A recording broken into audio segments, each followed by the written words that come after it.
Image AS 14699089 shows studio lighting reflecting off a black background. Image AS 17151 23201 shows a shadow on the ceiling of space as the lunar lander lifts off. Images AS 16118 18894, AS 17134 20471, AS 1144 6581, and AS 1144 6642 show crude computer retouching to hide cables and background problems and add the round Earth, but NASA claims they are original photographs. AS 1466-9306 shows shadows of reticule crosshairs suspended in air over a print underneath, proving it to be doctored and not an original, as claimed. Image AS 1140-5922 of the lunar lander supposedly on the moon shows a pathetic 1969 attempt at creating high-tech looking equipment using what appears to be construction paper, gold foil, scotch tape, and metal shower rods. The idea that the piece of junk shown in this official NASA photograph flew to the moon and back is so ludicrous it's laughable. AS 17-148-22-756 also clearly shows, when enlarged, that the Apollo 17 command module was almost completely held together by Scotch tape.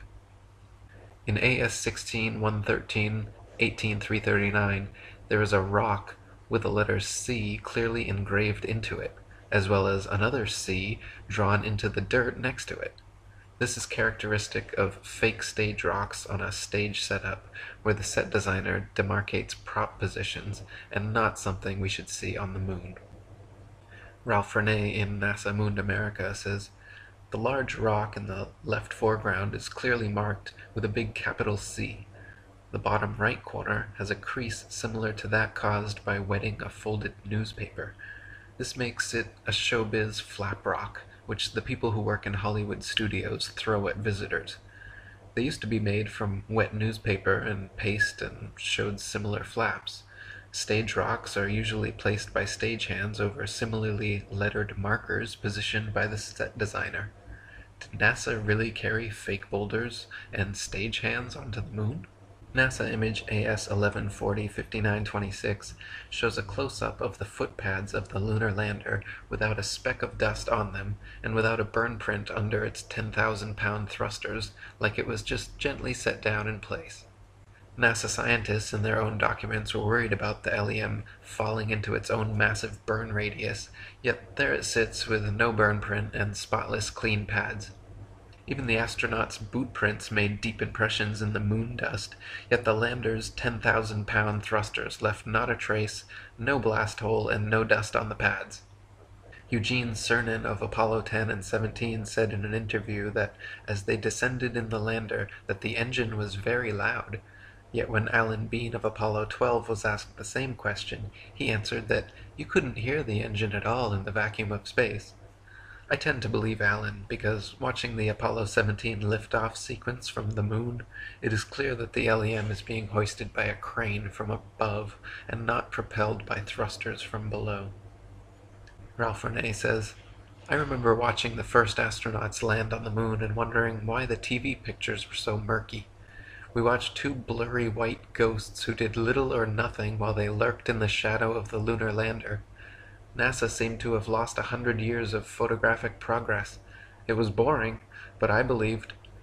During the next few years I caught glimpses of subsequent missions as they flashed in color upon my TV screen, and I believed. The pictures improved with each mission, and toward the end the Apollo program, the moon buggy tore up the moon's surface while NASA began to talk up a Martian adventure. I still believed in apple pie, the CIA, and NASA. Years later, watching a TV show, I thought I saw the moon flag ripple on the airless moon. The worm of suspicion slid into my system. I then began watching NASA film clips very closely and with less emotion. As those rose-colored glasses slipped lower on my nose, I began to notice flaws in the pictures. The astronauts and their backpacks weighed less than 75 pounds on the moon, yet they left deep footprints in the moon dust and gravel. The blast of a rocket engine that lowered the 33,000-pound LEM on the moon's surface left no crater, and apparently it didn't even blow away the dust beneath the footpads. Strange. Here on Earth, footprints usually require some type of wetting agent. There is no wet on the moon. When the video evidence is examined, even more anomalies are found. In certain frames, light pings can be seen reflecting off overhead stage wires attached to astronauts' backpacks. In one Apollo 16 clip, an astronaut falls to his knees and is quickly jerked back up to his feet by what can only be an unseen wire hoisting him straight upwards. One of the more obvious video anomalies is how several Apollo missions show American flags flapping around in the non-existent space wind. The moon is supposed to have no atmosphere, and so the flags should remain perfectly still, but can often be seen moving about quite boisterously. NASA claims the astronauts brushing up against them could cause this, but it's clearly not the case, as the flags stay waving for long periods of time with no astronauts touching or even near them. Another interesting video anomaly is discovered by playing NASA's moon footage at 2 times speed, then watching the astronauts walking, running, jumping, or cruising around on their little buggy. Without the speed adjustment, there is a low-gravity type illusion as the astronauts seem to float, drift, and glide slowly and smoothly along. But once they are seen at 2 times speed, it becomes clear that they are in normal gravity, walking, running, jumping, and cruising at normal speeds. They simply reduce the play speed by 50% in post-production, and voila, instant moon motion. William Cooper said, "Most, if not all, of the photos, films, and videotape of the Apollo moon missions are easily proven to be fake. Anyone with the slightest knowledge of photography, lighting, and physics can easily prove that NASA faked the visual records of the Apollo space program. They are so obviously fake that when the discrepancies are pointed out to unsuspecting viewers, an audible gasp has been heard. Some have actually gone into a mild state of shock. Some people break down and cry. I have even seen others become so angry that they have ripped the offending photos to shreds while screaming incoherently." Not only is the video record fraught with fraud, but NASA claims the original Apollo 11 videos have conveniently disappeared from their records, so no one can analyze them for authenticity. That's right. They spent over $30 billion of American taxpayer money traveling to the moon and then lost the video evidence. Those blurry, ghostly black and white images shown on TV were purposely lousy because NASA insisted at the time that all TV networks must broadcast directly from a big screen display in their operations room, a mandate which all the major networks accepted, and so what the public saw was just a video of a poorly magnified video, and now it is impossible to watch the original. Not only has the Apollo 11 original disappeared, but NASA claims to have lost all original audio tapes from the Apollo missions, and that their contractors have lost all prints and plans for the lunar rover, LEM lander, and Apollo ship engines. What are the chances that these are actually lost? And what are the chances that NASA simply cannot have the public scrutinizing their records because of what might be exposed?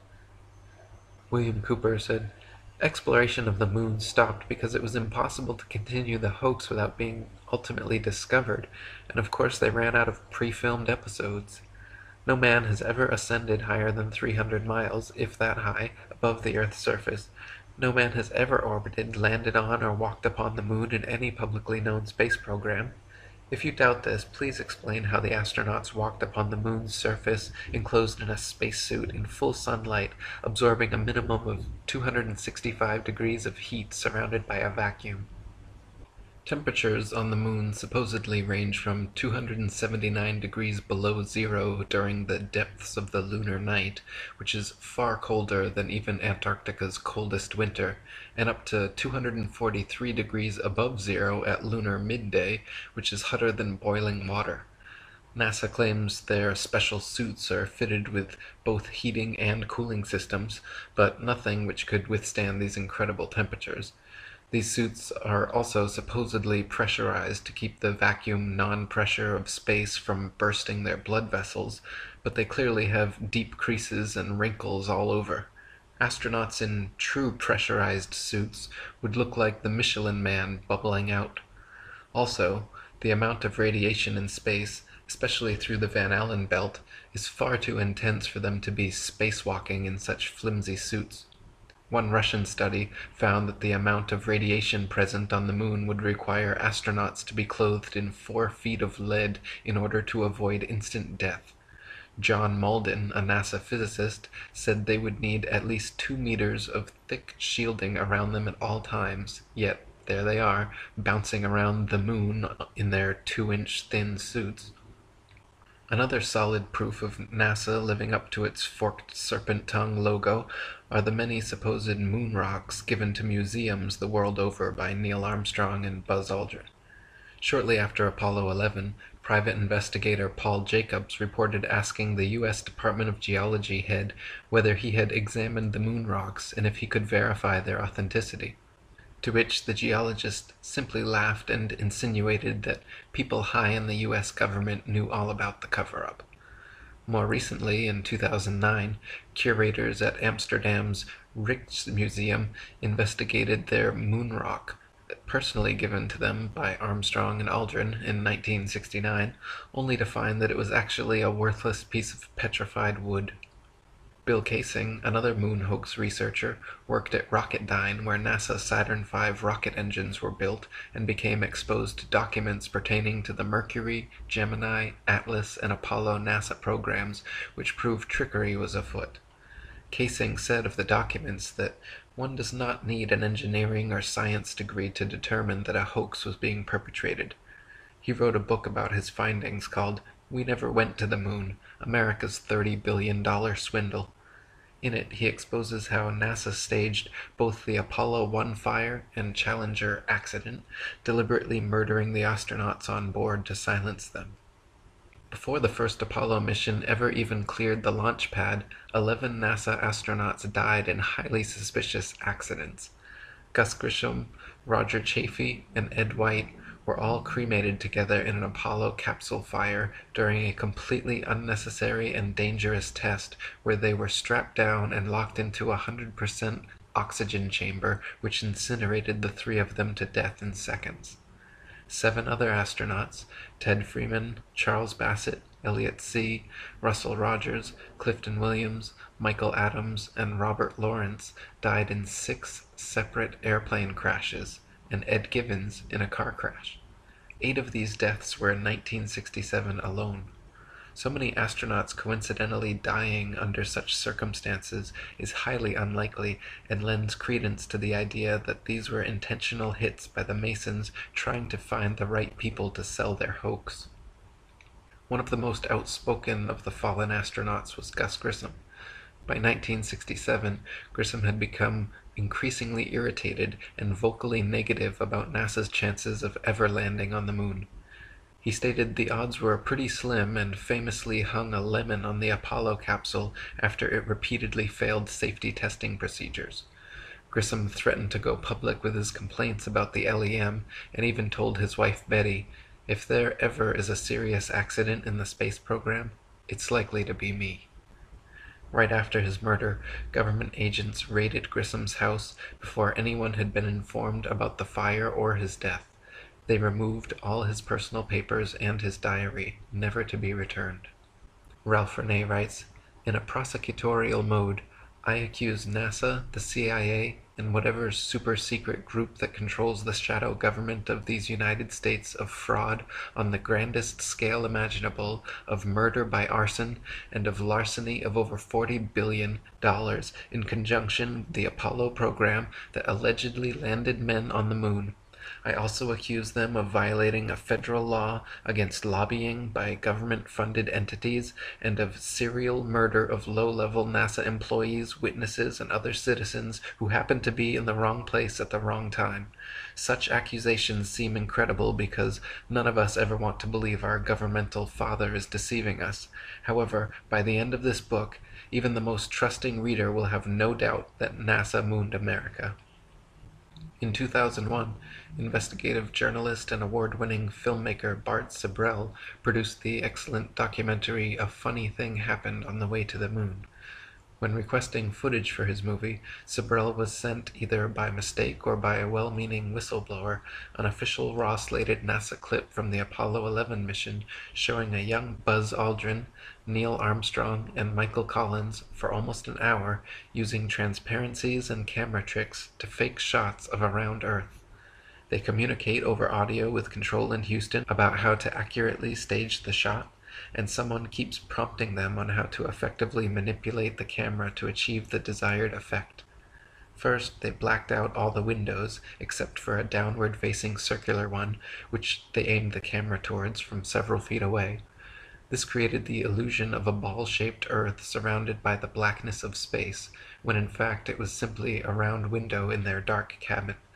Neil Armstrong claimed at this point to be 130,000 miles from Earth, halfway to the moon, but when camera tricks were finished, the viewer could see for themselves the astronauts were not more than 100 miles above the Earth's surface, likely flying in a high-altitude plane. Sam Colby writes in NASA, numerous anomalies and scams abound. Many gullible people still accept NASA's claim of sending men to the moon without bothering to carry out any research or investigation to see if NASA are indeed telling the truth. There are some who will never accept the moon missions were faked, regardless of how much factual evidence of a fake is put before them. In 2004, Bart Sabrell completed a second documentary entitled Astronauts Gone Wild, where he set out to film interviews with Apollo astronauts and ask them to swear on the Bible that they walked on the moon. In reaction to Sabrell's accusations, many of the astronauts indeed went wild. John Young of Apollo 10 and 16 threatened to knock him in the head, then ran away into a nearby closing elevator. Ed Mitchell of Apollo 14 literally kicked him out the door and threatened to shoot him. Buzz Aldrin punched him square in the face. The documentary is a fascinating psychological study, watching the astronauts repeatedly squirm and quickly escalate to threats and violence.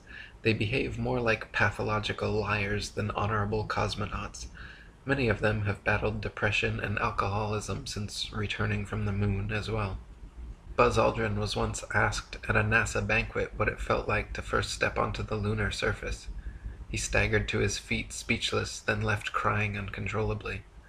On the 25th anniversary event for the Apollo 11 landing, one of the few interview appearances Armstrong ever made, he gave a cryptic speech basically telling the young people in attendance that there were many truths about Apollo that they could uncover if they dug deep enough.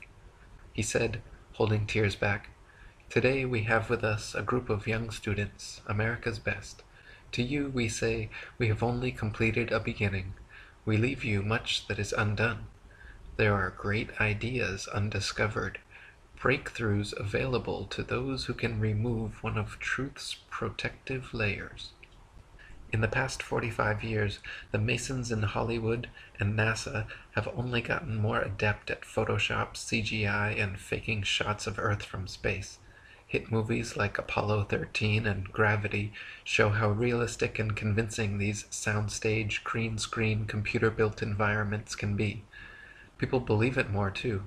A night's newspaper survey taken just after the Apollo landings found 30% of Americans were suspicious of NASA's trip to the moon. A Gallup poll taken in 1999 found only 6% of Americans had any doubt about the Apollo astronauts walking on the moon.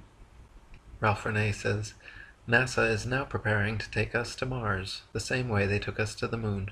This time a small cadre of computer experts will astound us with photos created by the new digitized computer graphics which didn't exist in 1969. Next time we will have no way of determining the truth.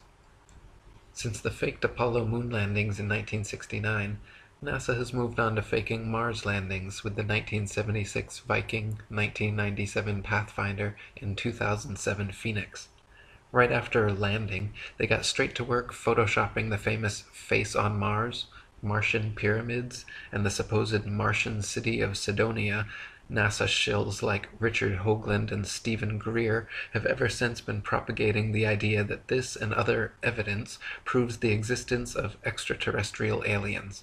Just like the faked moon landings, however, their science fiction Mars landings are utter bold-faced lies. To begin with, the planets, formerly known as wandering stars, are not terrestrial, Earth-like habitations capable of landing anything on.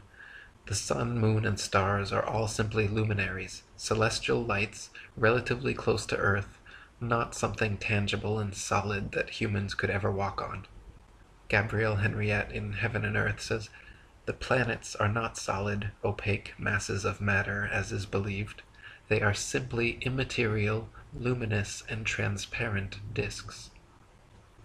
Even assuming Mars was an actual spherical desert planet, as NASA claims, it is impossible for them to have safely landed the probes based on their own trials and statistics. They say the surface pressure on Mars is only 0.3% the surface pressure on Earth, and equivalent to the pressure at about 23 miles above Earth. There is not enough air matter at that pressure, however, to provide any lift for opening and billowing out the parachutes NASA uses to land its Mars probes. No parachute ever devised has been able to successfully deploy at that altitude. They simply stream straight back, then never fill the rest of the way down. Joe Kittinger's record highest, fastest, and longest parachute dive from the Earth's upper atmosphere had him free-falling from only 19 miles high for 15 minutes at 767 miles per hour, and his drogue chute proved useless and offered no deceleration. Yet NASA would have us believe, for example, that Phoenix's parachute managed to somehow slow it down from 12,738 miles per hour to 123 miles per hour in just 2.86 minutes before its final landing. In other words, NASA is claiming to do something on Mars that we have no evidence is even possible on Earth at significantly lower altitude and 16 times slower speed. Ralph Renee says, on July 14, 1976, the orbiter module, which weighed 5,125 pounds, detached its lander. I can find no listed weight in my encyclopedia on space, but since it could carry up to 638 pounds of fuel in addition to its payload, that lander had to weigh at least 1,000 pounds. NASA claims that after the lander was detached, rockets were used to slow it down to 560 miles per hour at an altitude of 800,000 feet. Then it was allowed to fall 781,000 feet under Martian gravity before a parachute was deployed at 19,000 feet. At 4,600 feet, this chute was detached, and NASA tells us that it then had a velocity of 145 miles per hour. Rocket engines under computer control then landed it. Martian gravity, about 0.37 that of Earth gravity, accelerates an object at 32 feet per second. This gives Mars the ability to accelerate an object at 11.84 feet per second. The 560 miles an hour horizontal motion will not affect the downward velocity of an object that falls 781,000 feet on Mars. The terminal velocity at the time the chute was deployed was about 4,300 feet per second, which is almost 3,000 miles per hour. That's much faster than a speeding bullet. NASA claims that in a matter of 14,400 feet, that chute, operating under near vacuum conditions, reduced the lander's speed to 145 miles per hour. Sure it did. That was then. Let's look at now. The next probe to land on Mars did so on July 4th, 1997. NASA tells us that the Pathfinder came in at 16,600 miles per hour and was then jettisoned to boldly plunge into the fringes of the Martian atmosphere without using retrorockets to enter orbit. As usual, there were two different histories given by NASA. The first states that by some miracle during the next minute its speed was reduced to 1,000 miles per hour. The second states that it was jettisoned at 5,300 miles and its speed was reduced in 30 minutes while it fell to 80 miles. In the first case, the deceleration would have been incredible. However, in the second case, the Pathfinder would be at the 80-mile high place, still doing 4,280 miles per hour. The NASA story gets murky, but it is assumed the Pathfinder was again allowed to free fall until it was 7 miles high, when NASA claims the parachute opened. Instead of streaming because it had been popped in almost a vacuum, it billowed forth and slowed the Pathfinder down. When it was 1 mile up, it dropped the chute, blew up the airbag, and fired retro rockets, reducing its speed to 23 miles per hour. Then the airbag hit the ground and bounced either 3 times or 16 times, depending on which official NASA story you believe. MX News on June 3, 2008, featured a picture given to them by NASA of the Phoenix's first dig into Martian soil. But on June 6, 2008, 3 days later, the London Daily Telegraph reported from NASA that another communications glitch stopped NASA's Phoenix lander from making its first dig into Martian soil. How could they give the photo to MX News if they had yet to make their first dig? And why can they never keep their stories straight? Then Mars Phoenix lander's robotic arm photographed image 896662759, taken at 1439:37 LST, and image 896662868 at 1441:23 LST, only 2 minutes and 46 seconds later. In the first image, there is a fallen, loose screw visible by the leg, which disappears before the second photo is taken. NASA themselves claim the robot arm did not touch Martian soil until the next day, so they cannot claim to have moved it themselves, and the topical arrangement of sand and rocks remains exactly the same, so it cannot be explained by strong winds. Thus the question remains, who picked up the screw? More than likely, an observant and well-meaning stagehand picked it up between shots. Jera White, a diligent Mars hoax researcher, also noticed that the Columbia commemorative plaque attached to the Spirit rover on Mars photos and videos is not the same one pictured on Earth seconds before launch. This is blatant proof that photo trickery is going on with these Mars missions. Several photography experts have even mentioned how Mars looks exactly like Arizona or parts of the Australian outback desert, and it appears NASA simply added a red tint to the atmosphere in post-production. By using the Auto Levels tool in Photoshop, even NASA Mars photographs lose their red tint, however, and look exactly like the Earth.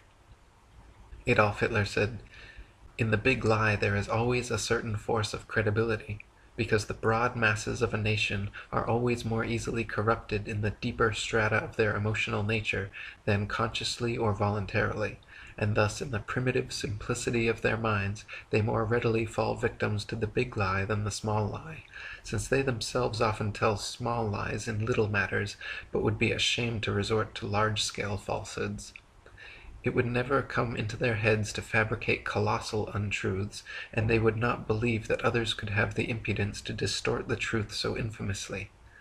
Even though the facts which prove this to be so may be brought clearly to their minds, they will still doubt and waver and will continue to think that there may be some other explanation. For the grossly impudent lie always leaves traces behind it, even after it has been nailed down, a fact which is known to all expert liars in this world, and to all who conspire together in the art of lying." And Ralph Renee says, "Since 1973, over 1 billion children all over the world have grown into adults. They've been taught to believe in the fairy tale that we landed men on the moon. I hope this book will one day banish forever this fanciful tale and relegate the story of NASA's Moon and Mars landings to the realm of fraud where they belong." So there you go. You still think NASA went to the moon? If you still believe that, you're ridiculous. Okay? You're just ridiculous. If you sat through this whole thing, you watched the video evidence, you saw all the pictures, you heard all the proof, fake moon rocks, faces and pyramids on Mars, the astronauts punching people, 11 accidental astronaut deaths, all the photo anomalies. You're still going to read the NASA press release next week about, "We found water on Mars. Derp." You going to believe that? What about the Rosetta Comet landing? "We landed on a asteroid. Here's some CGI." And everyone believes it. "Oh, it's so amazing. Oh my god, they landed on an asteroid." Are you starting to realize how gullible we've all been here? Look at the videos and pictures they show you of the planets. Find me one real image of Jupiter or Saturn or Mars from NASA. Look at him. Those are not photographs. There's no photographs. NASA doesn't do photographs. NASA does Photoshop. There's no telescopes flying around out there taking pictures of shit. It's just a bunch of Freemasons with Photoshop. Look at their rocket launches. The rockets don't even go straight up. They just come right back down. Most of them just explode. You know how many of their rocket launches fail? They have no idea what they're doing. They want you to think that they went to the moon and back over and over again 45 years ago and then never go back again. That makes a lot of sense. Look at all those pictures again. It's fake. It's so fake.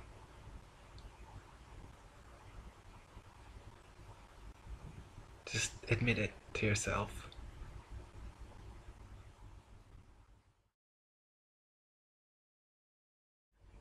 George Bernard Shaw wrote, "In the Middle Ages, people believed that the earth was flat, for which they had at least the evidence of their senses.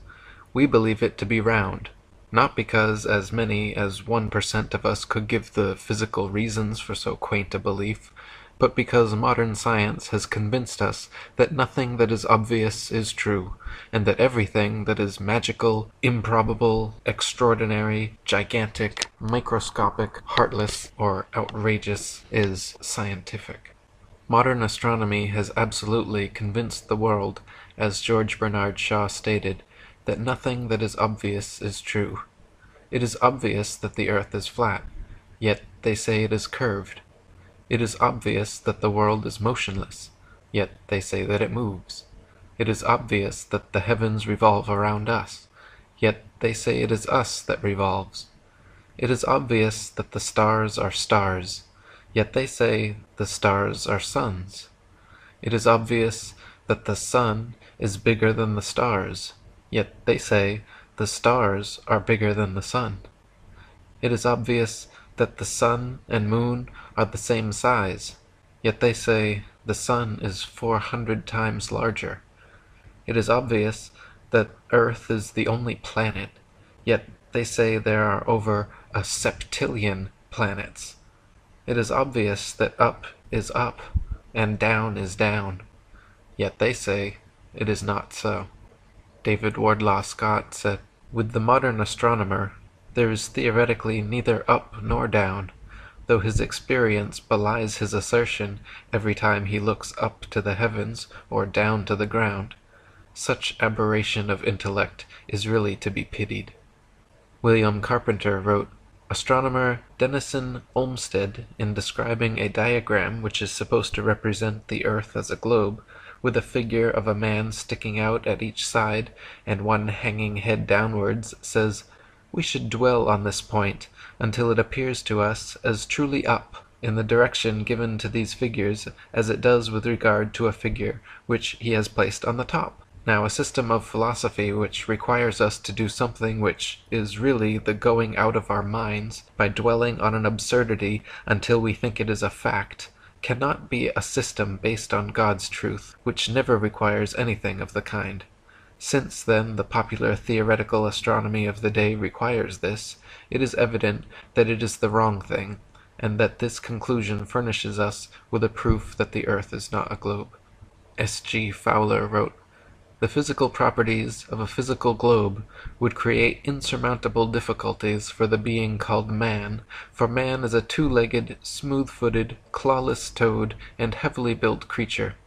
Picture him on the outside of a sphere in our popular 34° south latitude. He has his boots on, and his head is depressed in space 34 degrees to his feet. Consider him magnetized through his boots to the center of the globe, where the big magnet is located. Picture him looking down into the gaseous void, with his eyes gouging out of their sockets, and his heart in his mouth, and his prayer that his hobnailed boots will not lose their magnetism. No wonder the world's got brain-addled. The reader has been hoaxed by the stupidest manifest hoax ever perpetrated.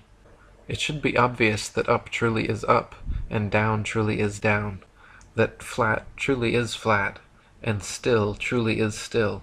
It should be obvious the universe was intelligently designed by an intelligent designer, purposefully created by a purposeful creator. Yet modern science and astronomy, through centuries of deception and manipulation, have obfuscated the obvious and left people blinded to the simple truth. E. Eschini wrote, "The one thing the fable of the revolving earth has done, it has shown the terrible power of a lie. A lie has the power to make a man a mental slave, so that he dares not back the evidence of his own senses, to deny the plain and obvious movement of the sun he sees before him. When he feels himself standing on an earth utterly devoid of motion, at the suggestion of someone else, he is prepared to accept that he is spinning furiously around. When he sees a bird flying and gaining over the ground, he is prepared to believe that the ground is really traveling a great number of times faster than the bird. Finally, in order to uphold the imagination of a madman, he is prepared to accuse his Maker of forming him a sensiferous lie. The truth is that the earth is not a planet. It is a plane. Other than the heights and depths of mountains and valleys, the earth has no curvature or convexity, and is for all intents and purposes flat. Just as it appears, the sun, moon, and stars, fixed and wandering, all revolve around the flat earth, which is the stationary, immovable center of the universe. The magnetic North Pole is the center of the earth and the universe. Polaris, the North Pole star, remains always significantly situated atop the dome of the heavens, while the sun, moon, and stars revolve in circular cycles around us. The truth is that all standing water is always flat, the horizon is always flat, and all canals, tunnels, and railways are built without regard for the supposed curvature or convexity of the earth. The light from lighthouses can be seen at incredible distances, only possible on a flat surface. The truth is, pilots do not make constant nose declinations or compensation acceleration to account for the supposed curvature and rotation of the ball earth. The truth is, sailors do not use spherical calculations, but plane trigonometry when navigating. David Wardlaw Scott wrote, "Rational people believe Salisbury Plain to be a plane, and Lake Windermere to be horizontal. But our astronomers say that this is all a mistake, that we must not trust our eyes when we see these or other such places as being horizontal, but that we should believe what they tell us, that Salisbury Plain, Lake Windermere, and also all other plains, lakes, and places upon the earth, as well as the vast Pacific and all other oceans, are only parts of a great globe, and therefore must have a curve. Besides which, mirabile dictu, that all rush together round the sun at the rate of 65,000 miles per hour. They give their law for this fancied curvature, based on the world being 25,000 miles in circumference at the equator, as being 8 inches for the first mile, 2 feet 8 inches for the second, 6 feet for the third, and so on, the rule being to square the number of miles between the observer and the object, then multiply that square by 8 inches, and divide by 12 to bring it into feet, the quotient being the supposed curvature. Unfortunately, however, for astronomers, this theory does not agree with fact, for this rule of curvature has been found to be utterly fallacious both on land and water. All houses have to be built on level ground, but no allowance whatever is made for the curvature of the earth, and all compasses point north and south at the same time, even at the equator, which incontestably proves that the sea is horizontal, and therefore that the world is not globular, for if it were, one end of the magnet would then dip towards the North Pole, and the other point to the heavens. The truth is that Antarctica is a giant ice wall holding in the oceans, and the South Pole does not exist. Various anomalies and differences between the Arctic and Antarctic prove the earth is not a ball. The Arctic midnight sun proves the universe is geocentric. The truth is, the sun and moon are equal divine balanced opposites made for signs and seasons, to light the earth and divide day from night. The moon is not merely a reflector of the sun's light, but emanates a demonstrably unique light of its own. It is completely self-luminescent and semi-transparent. The truth is that man has not and cannot ever walk on the moon or Mars, because the heavenly bodies are simply luminaries and not terrestrial terra firma like the earth. The moon and Mars landings were and are all hoaxes staged and filmed by Freemasons on Earth. Orbiting satellites and space stations do not exist. All video and photographs you have ever seen from NASA, Hubble, and other official sources are all CGI, computer-generated images. Gravity does not exist, and all floating astronauts are simply using wires or filming aboard zero-G planes. Relativity does not exist, and that is why Einstein is always sticking his tongue out at you. The truth is, the universe was intelligently designed by an intelligent designer, purposefully created by a purposeful creator, not the haphazard result of some inexplicable cosmic accident. The truth is that life, consciousness, the incredible, beautiful diversity and complexity of nature is divinely created, not coldly, blindly evolved out of nothing. Dr. Woodhouse wrote, "When we consider what the advocates of the earth's stationary and central position can account for, and explain their celestial phenomena as accurately to their own thinking as we can ours, in addition to which they have the evidence of their senses, and scripture, and facts in their favor, which we have not, it is not without a show of reason that they maintain the superiority of their system. However perfect our theory may appear in our own estimation, and however simply and satisfactorily the Newtonian hypothesis may seem to us to account for all the celestial phenomena, yet we are here compelled to admit the astonishing truth, if our premises be disputed and our facts challenged, the whole range of astronomy does not contain one proof of its own accuracy." Reverend John Wesley wrote, "The more I consider them, the more I doubt all systems of astronomy. I doubt whether we can with certainty know either the distances or the magnitude of any star in the firmament, else why do astronomers so immensely differ with regard to the distance of the sun from the earth, some affirming it to be only 3 and others 90 million miles away?" Thomas Winship wrote, "Many have been able to see through the delusions of modern astronomy. Letters from various parts testify that in some cases men and women have begun to make use of their brain power, which had been stunted and dwarfed by acceptation, without the slightest proof of the unscientific, unreasonable, unnatural, and infidel teachings of men foisted upon a credulous public in the name of science. Others, again, tell that the writers have thrown to the moles and to the bats the worldwide and almost universally believed hoax that we are living on a whirling sea-earth globe, revolving faster than a cannonball travels, rushing through space at a rate beyond human power to conceive, and flying, with the whole of the so-called solar system, in another direction 20 times the speed of its own rotation." In conspiracy research, the term globalist usually refers to internationalists, people in favor of a one-world order, but more literally and more accurately, as the UN World Government logo shows, the term globalist signifies those who propagate the centuries-old myth of a globe Earth. Heliocentrism and the ball Earth mythos have long been promoted by Masonic patriarchal pagan sun worshippers. In typical sun-worshipping fashion, the sun was made to be the most important and central entity of the so-called solar system. The earth was demoted to being a mere planet, like the wandering stars. All the fixed stars were turned into distant suns as well. The sun was said to be the only giver of light, and the moon demoted to a mere reflector of the sun's light. The sun was said to be the largest thing in our corner of the galaxy, bigger than the earth, moon, and planets. By removing Earth from the motionless center of the universe, these Masons have moved us physically and metaphysically from a place of supreme importance to one of complete nihilistic indifference.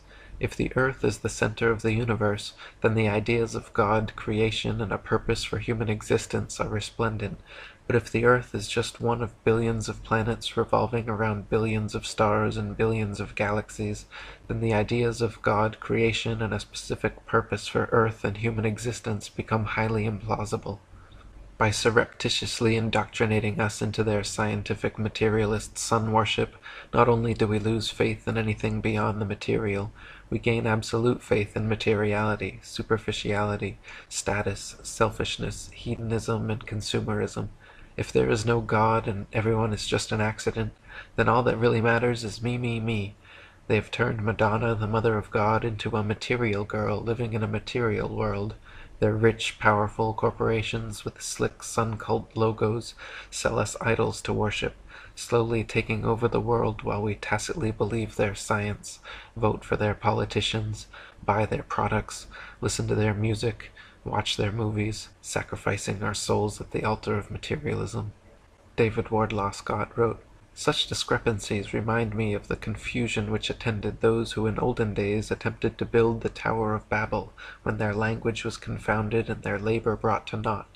But no wonder is it that their calculations are all wrong, seeing they proceeded from a wrong basis. They assumed the world to be a planet with a circumference of 25,000 miles, and took their measurements from its supposed center, and from supposed spherical angles of measurement on the surface. Again, how could such measurements possibly be correct while, as we are told, the earth was whirling around the sun faster than a cannonball, at the rate of 18 miles per second, a force more than sufficient to kill every man, woman, and child on its surface in less than a minute?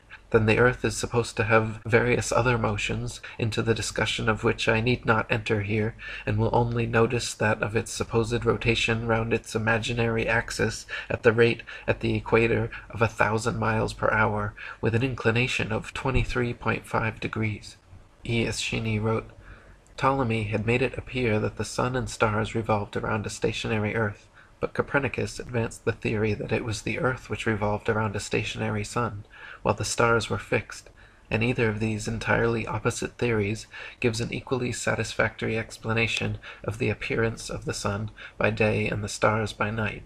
Copernicus did not produce any newly discovered fact to prove that Ptolemy was wrong, neither did he offer any proof that he himself was right, but worked out his system to show that he could account for all the appearances of the heavens quite as well as the Egyptians had done, though working on an entirely different hypothesis, and offered his new heliocentric theory as an alternative.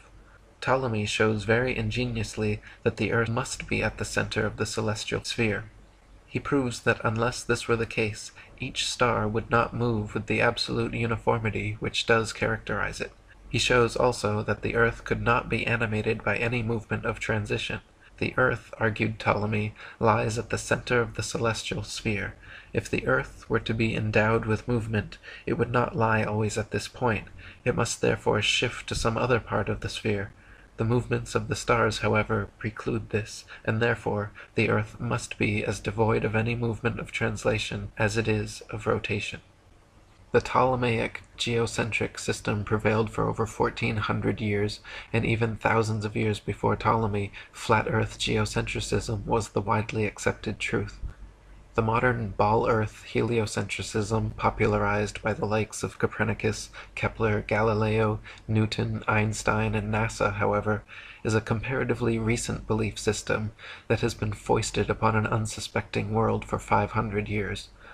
Ptolemy never imagined the scientific magicians of the future would be so brazen, nor the public so gullible, as to accept that we see no parallax change in the stars after hundreds of millions of miles of supposed orbital motion, simply because all those stars are trillions upon trillions of miles further distant at a sufficient enough scale for no change in relative parallax to occur.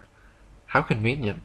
Yet another fact of modern astronomy which defies our common sense and experience.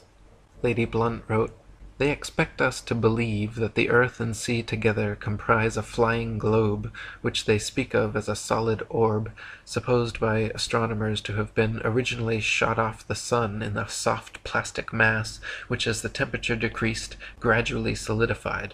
Yet not one single fact or proof can they produce for this far-fetched idea, and in spite of the fact that the whirling globe theory was, even according to the open confessions of its founders, set forth to the world in the first instance as a mere supposition, it is now presented as unquestionable truth.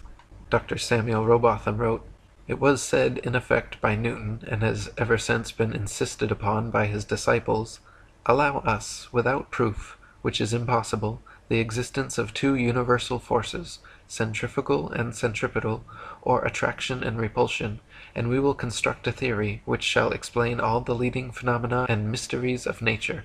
An apple falling from a tree, or a stone rolling downwards, and a pail of water tied to a string and set in motion, were assumed to be types of the relations existing among all the bodies in the universe. The moon was assumed to have a tendency to fall towards the earth and moon together towards the sun. The same relation was assumed to exist between all the smaller and larger luminaries in the firmament, and it soon became necessary to extend these assumptions to infinity. The universe was parcelled out into systems, coexistent and illimitable. Suns, planets, satellites, and comets were assumed to exist infinite in number and boundless in extent, and to enable the theorists to explain alternating and constantly recurring phenomena which were everywhere observable, these numberless and forever extending objects were assumed to be spheres. The earth we inhabit was called a planet, and because it was thought to be reasonable that the luminous objects in the firmament, which were called planets, were spherical and had motion, so it was only reasonable to suppose, as the earth was a planet, it must also be spherical and have motion. Ergo, the earth is a globe, and moves upon axes, and in an orbit round the sun. And as the earth is a globe and is inhabited, so again it is only reasonable to conclude that the planets are worlds like the earth, and are inhabited by sentient beings. What reasoning! What shameful perversion of intellectual gifts! Gabrielle Henriette wrote, "Copernicus put forward the hypothesis of the revolution of the earth round the sun in order to explain the cycle of the seasons. His theory is not very satisfactory, seeing that the earth is supposed to be at its greatest distance from the sun in the summer, during the hot weather, and at its shortest distance in the winter, when the temperature is at its lowest. These unusual conditions, which clearly contradict the laws of nature as regard the effects of heat, are, it is said, due to the angle formed by the rays of sun as they fall on the earth's surface. It is also stated that the opposition of the seasons north and south of the equator is due to a tilt of the earth, first on one side and then on the other, which conveniently occurs at the right moment. Nothing is said, however, of the shifting of the waters of the sea and rivers which this change in the center of gravity and in the position of the earth would inevitably bring twice a year. It might also be assumed that, under those conditions, very high constructions would swerve from the vertical. The American skyscrapers and the Eiffel Tower, for instance, cannot be seen to lean right or left according to the seasons, although this should be a logical and natural consequence of the alternate inclination attributed to the earth. If the earth were a sphere that rotated daily on its vertical axis at a uniform velocity, revolving annually around the sun, it would follow that half the globe would always be sunlit, while the other half dark, every place on the globe receiving an equal amount of day and night. In actuality, however, the drastically varying lengths of day and night over the earth are consistent with the geocentric flat earth model. If the earth were a sphere, it would follow that the seasons the world over would be simultaneous, due to the distance from the sun. When the earth is farthest away from the sun, the entire globe should be ensconced in winter and recording the coldest temperatures for the year. When the earth is closest to the sun, the entire globe should be summery and recording the warmest temperatures for the year. In actuality, however, this is not the case. The frozen depths of Antarctica remain forever frigidly foreboding, while just a few thousand miles away it is tropical summer. How is it that the heat from the sun could supposedly come from an eyebrow-raising 93 million miles away to simultaneously burn the skin of beach bums in Hawaii while leaving Antarctic explorers frozen in their boots just a few thousand miles away? Dr. Samuel Rowbotham wrote, "It is geometrically demonstrable that all the visible luminaries in the firmament are within a distance of a few thousand miles from the earth, not more than the space which stretches between the North Pole and the Cape of Good Hope. And the principle of measurement, that of plane triangulation, with invariably and accurately measured baseline, which demonstrates this important fact, is one which no mathematician claiming to be a master in the science will for a moment deny. All these luminaries, then, and the sun itself, being so near to us, cannot be other than very small as compared with the earth we inhabit.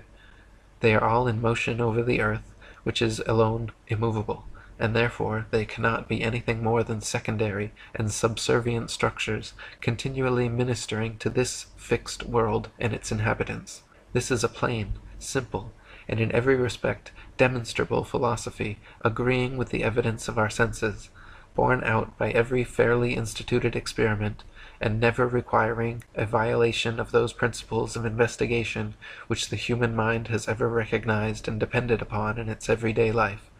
The modern or Newtonian astronomy has none of these characteristics. The whole system taken together constitutes a most monstrous absurdity. It is false in its foundation, irregular, unfair, and illogical in its details and in its conclusions, inconsistent and contradictory. Worse than all, it is a prolific source of irreligion and of atheism, of which its advocates are practically supporters.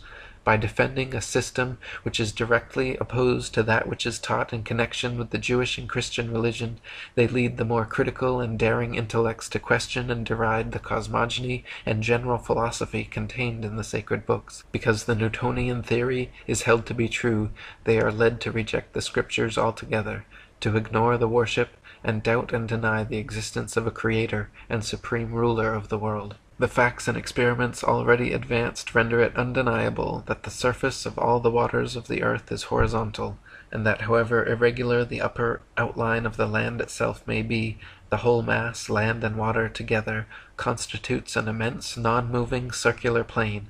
If we travel by land or sea from any part of the earth in the direction of any meridian line and towards the northern central star called Polaris, we come to one and the same place, a region of ice, where the star which has been our guide is directly above us, or vertical to our position.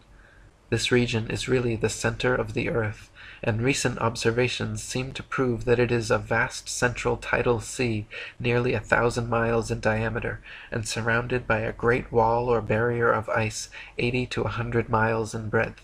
If from this central region we trace the outline of the lands which project or radiate from it, and the surface of which is above the water, we find that the present form of the earth or dry land, as distinguished from the waters of the great deep, is an irregular mass of capes, bays, and islands, terminating in great bluffs or headlands, projecting principally towards the south, or at least in a direction away from the great northern center. If now we sail with our backs continually to this central star Polaris, or the center of the earth's surface, we shall arrive at another region of ice. Upon whatever meridian we sail, keeping the northern center behind us, we are checked in our progress by vast and lofty cliffs of ice. If we turn to the right or to the left of our meridian, these icy barriers beset us during the whole of our passage. Hence we have found that there is a great ebbing and flowing sea at the earth's center, with a boundary wall of ice, that springing or projecting from this icy wall, irregular masses of land stretch out towards the south, where a desolate waste of turbulent waters surrounds the continents, and is itself engirdled by vast belts and packs of ice, bounded by immense frozen barriers, the lateral depth and extent of which are utterly unknown. How far the ice extends, how it terminates, and what exists beyond it, are questions to which no present human experience can reply. All we at present know is that snow and hail, howling winds, and indescribable storms and hurricanes prevail, and that in every direction human ingress is barred by unsealed escarpments of perpetual ice, extending farther than eye or telescope can penetrate, and becoming lost in gloom and darkness. What remains unknown at this time are the extent of the Antarctic ice wall. How far can one travel southwards atop the ice? Is it just water, snow, ice, and darkness forever? Or is there some limit, like the glass wall in the Truman Show? Is there a limit to space? Is the universe infinite, or, as the Bible claims, contained within a physical firmament, the vault of heaven? What exists beneath the mighty deep? Is it just deeper and darker water, going downward forever? Or is there some limit? Dr. Samuel Robotham wrote, "If the earth is a distinct structure standing in and upon the waters of the great deep, it follows that unless it can be shown that something else sustains the waters, that the depth is fathomless.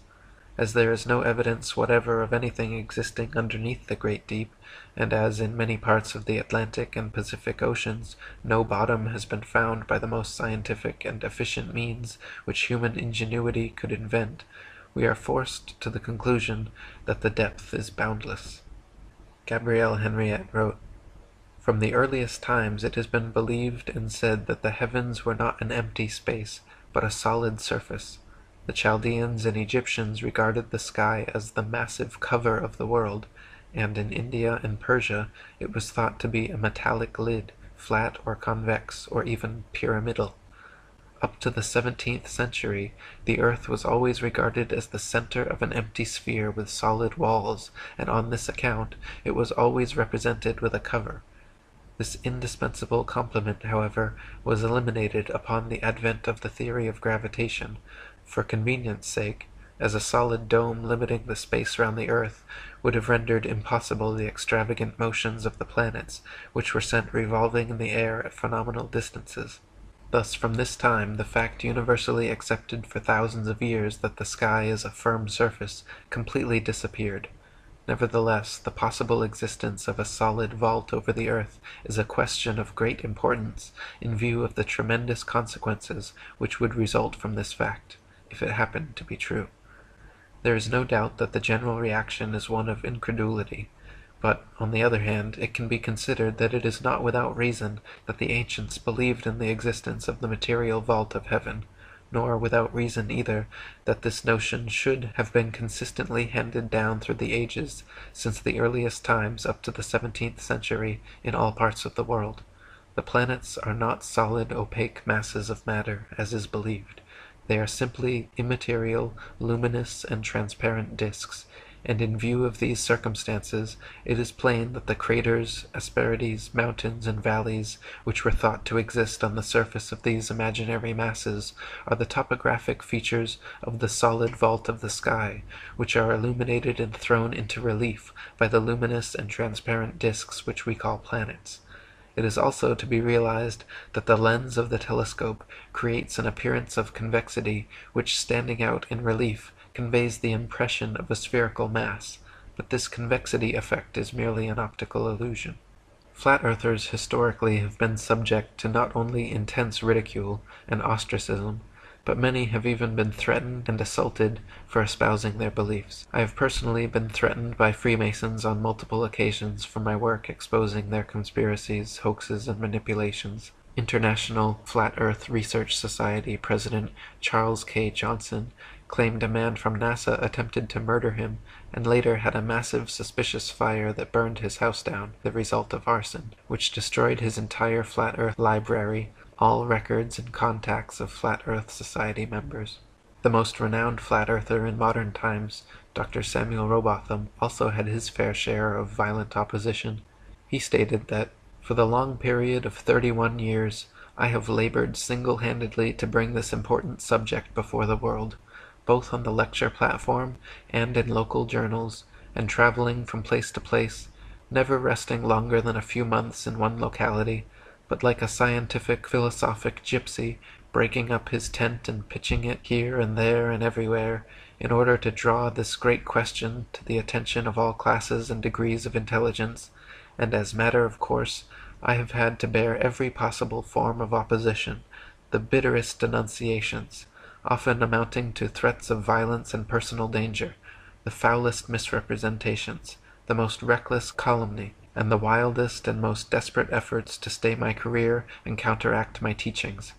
It has become a duty, paramount and imperative, to meet them in open, avowed, and unyielding rebellion, to declare that their unopposed reign of error and confusion is over, and that henceforth, like a falling dynasty, they must shrink and disappear, leaving the throne and the kingdom to those awakening intellects whose numbers are constantly increasing and whose march is rapid and irresistible.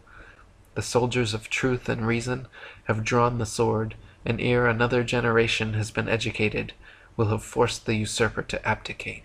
Goethe wrote, "It may be boldly asked, where can the man be found possessing the extraordinary gifts of Newton, who could suffer himself to be deluded by such a hocus-pocus, if he had not in the first instance wilfully deceived himself? Only those who know the strength of self-deception, and the extent to which it sometimes trenches on dishonesty, are in a condition to explain the conduct of Newton and of Newton's school. To support his unnatural theory, Newton heaps fiction upon fiction, seeking to dazzle where he cannot convince. In whatever way or manner may have occurred this business, I must still say that I curse this modern theory of cosmogony, and hope that perchance there may appear, in due time, some young scientist of genius, who will pick up the courage enough to upset this universally disseminated delirium of lunatics." David Wardlaw Scott wrote, "I could easily cite other good authorities to similar effect, but I think enough have been already given to show that the absurdities of modern astronomy have not been palmed upon the world without a strong protest from thoughtful minds, and I sincerely trust that the following pages may prove useful to some honest thinkers, not only in exposing the fallacies of this chimerical science, but in showing the true position of the world as proved by facts in nature.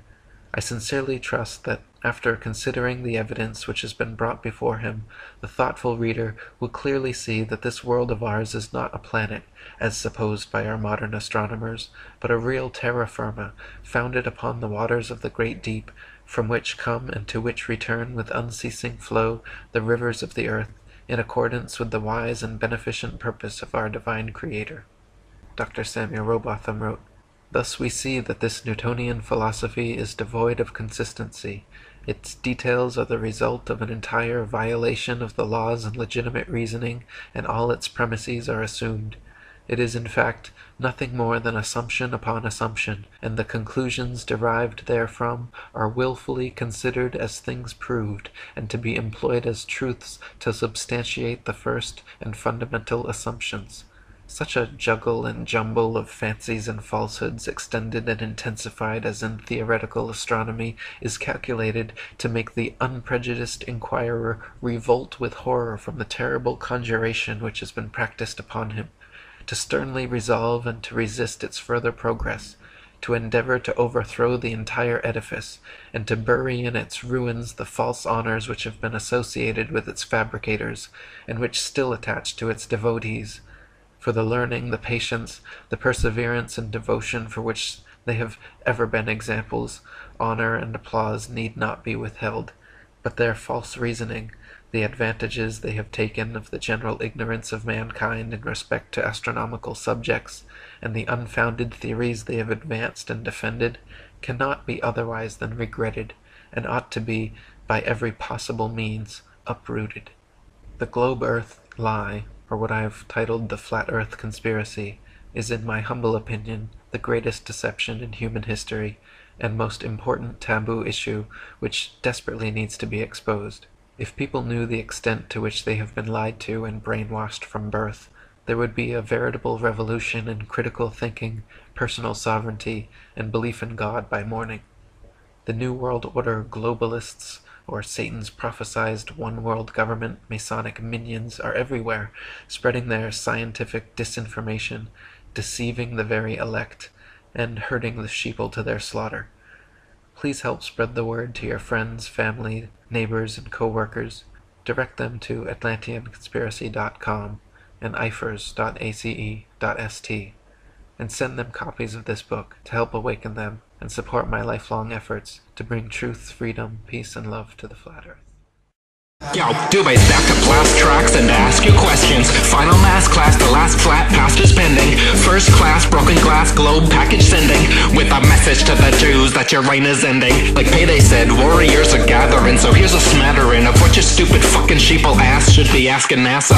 Why the race with Rasa? How'd you get there faster? Where's the original tapes and telemetry data? You said you lost it, but what's the constant? You spend billions of dollars turning us all into ballers. Now take the fallen while you're stalling. Ponder who you Jews and Masons gonna call when the ball is burning, when the world ain't turning, and the people learning that it was you that lied to us, told us we were moving. My mission's coming to fruition, I don't envy you, dude. The end is coming so soon, you're through. Life on the ball, baby. Fantastic, we don't fall. Astounding how we don't fall, baby. Amazing how the sun can shine so high. 93 million miles away. Life on the ball, gravity explains it all. That's what they say. Be thankful that the moon remains in your sky. Now tell me, why do seemingly logical men behave hostile when you question the orthodoxical nature of their gospel and present several obstacles that render it impossible to reconcile the assertions they read in periodicals? The masses can't stop screaming with emphatic passion. They have been inculcated in a dogmatic fashion. They do not know the extent to which NASA's lying. They can't wrap their curved mind around the flat horizon. It isn't that surprising when they feel they got a license to utter fallacies like Neil deGrasse Tyson, saying the earth is pear-shaped. What, you freebasing? You are just an actor, clown, front man, Freemason. Tilting your earth 23.4 degrees, leaving you with 666. Now you're on your knees. Filleting these demons, see Satan has stolen your power at 66,600 miles an hour. Life on the ball, It's beautiful. fantastic, we don't fall. You've been stuck in a spin cycle. Amazing how the sun can shine so high. Hoodwinked and bamboozled. Life on the ball, It's magical. gravity explains it all. Nothing short of